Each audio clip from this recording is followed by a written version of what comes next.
Okay, what is the difference between grief and depression? Grief जिसको बेरीफमेंट भी कहते होते हैं, उर्दू में कहते हैं किसी को सदमा लग गया है, शॉक लग गया है, और डिप्रेशन, बंदा डिप्रेशन में चला गया है। अब ग्रीफ और डिप्रेशन में क्या डिफरेंस होता है? कुछ पॉइंट्स दोनों में सिमिलर होते हैं। किसी को सदमा लग गया है, शॉक लग गया है, तो वो सैड होगा, दोनों सैड होगी, आंखों में आंसू आएंगे, नींद कम हो जाएगी, ओके, एपिटाइट भी कम हो जाएगी, इंटरेस्ट भी ख़त्म हो जाएगा। ये कुछ कॉमन पॉइंट्स होते हैं। लेकिन अब डिफरेंस कर लेते हैं। ग्रीफ के अंदर जो सिम्टम्स होते हैं वो वैक्स एंड वेन होते हैं, मतलब सिम्टम्स ज़्यादा हो गए जब याद आ रही होगी बैड मेमोरीज़ की, और कम हो जाएगी जब रिलैक्सेशन होगी।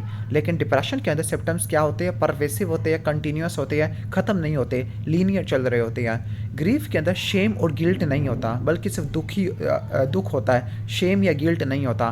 डिप्रेशन के अंदर बंदे को शेम होता है, गिल्ट फील हो रहा होता है, वर्थलेस फील हो रही होती है। ग्रीफ के अंदर सदमा होता है, लेकिन सुसाइड करने के चांसेस नहीं होते।